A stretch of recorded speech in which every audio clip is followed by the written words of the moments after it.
शुरू अल्लाह के नाम से जो बड़ा मेहरबान और नहायत रहम करने वाला है। एक दफा का जिक्र है कि एक शहजादी थी जिसका नाम शहजादी सलमा था। शहजादी सलमा नहायत लालची और मगरूर थी और उसे कोई काम भी नहीं आता था। एक दफा किसी मुल्क के बादशाह ने अपने बेटे के लिए शहजादी सलमा का रिश्ता मांगा। शहजादी सलमा के वालिद ने हाँ कर दी और अगले रोज शहजादा अकबर और उसका बाप शहजादी को देखने आ गए। शहजादा अकबर बहुत खूबसूरत था। बादशाह ने शहजादी को बुलाया और सब कुछ बताया तो शहजादी ने इनकार कर दिया और कहा मैं उस लंबे बालों वाले से शादी नहीं करूंगी। उसी वक्त शहजादा अकबर और उसका बाप गुस्से में आ गए और फौरन वहां से चले गए। तो शहजादी सलमा के बाप को गुस्सा आया और उसने कहा कि वो शहजादी से बात नहीं करेगा। चंद रोज बाद अभी बादशाह का गुस्सा ठंडा नहीं हुआ था, उसे बांसुरी की आवाज सुनाई दी और उसने कहा कि बांसुरी वाले को ले आओ।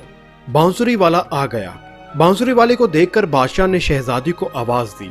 शहजादी सलमा आ गई। बादशाह ने कहा मैंने सोच लिया है कि तुम्हारी शादी इस बांसुरी वाले से करूंगा। शहजादी परेशान हो गई। बादशाह ने एक भी ना मानी और शादी बांसुरी वाले से कर दी। बांसुरी वाला शहजादी को लेकर एक बाग की तरफ चला गया। वो बाग बहुत खूबसूरत था। शहजादी ने कहा ये बाग किसका है? तो बांसुरी वाले ने कहा बाग शहजादा अकबर का है। शहजादी बोली मैं भी कितनी अहमक हूं। तो वो बांसुरी वाला आगे चल पड़ा। रास्ते में जाकर बांसुरी वाला बोला मैं थक गया हूं, मेरे लिए खाना बनाओ। तो शहजादी ने कहा मुझे खाना बनाना नहीं आता। बांसुरी वाला बोला चलो कुछ नहीं होता, तुम कोई और काम कर लेना।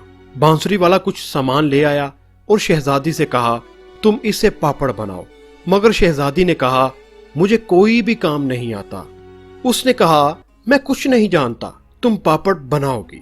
और शहजादी पापड़ बनाने लग गई और उसे तलने लगी। आखिरकार उसका हाथ जल गया।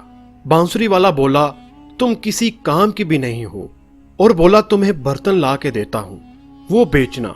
और कई दिनों तक शहजादी बर्तन फरोख्त करती रही। एक दिन शहजादी बर्तन बेच रही थी तो एक आदमी घोड़े पर आया और शहजादी के बर्तनों पर घोड़ा चढ़ा दिया। बर्तन टूट गए और शहजादी रोते हुए घर चली गई। बांसुरी वाला बोला तुम किसी काम की नहीं हो, जाओ किसी के घर नौकरानी बनो और सब काम सीखो। शहजादी किसी के घर गई और झाड़ू पोछा करने लगी।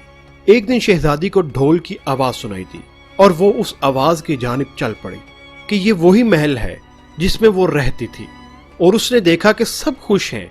उसकी बहन खुश थी जिसकी आज शादी थी। शहजादी रोई और बोली कि काश मैं लालच में ना आती और बड़े बालों वाले शहजादे को ना करती। उसी वक्त वो शहजादा आ गया। उसने कहा शहजादी सलमा आपने मुझे याद किया। शहजादी बोली मैं अपनी गलती पर शर्मिंदा हूँ। शहजादा बोला हमने आपको गलती का एहसास दिलाना था, मैं वही बांसुरी वाला हूँ जिससे तुमने शादी की थी। शहजादी उसी वक्त हंस पड़ी। मैंने आपके बर्तनों पर घोड़ा चढ़ाया था, वो भी मैं ही था। अब तुम अपनी गलती पर शर्मिंदा हो, मुझे बहुत खुशी हुई है। फिर बादशाह बोला अब तुम दोनों की शादी बड़ी धूमधाम से होगी। और वो दोनों खुश रहने लगे। आप सबको पता है कि लालच बुरी बला है और लालची किसी न किसी कुएं में जा गिरता है और आखिरकार नुकसान ही उठाता है।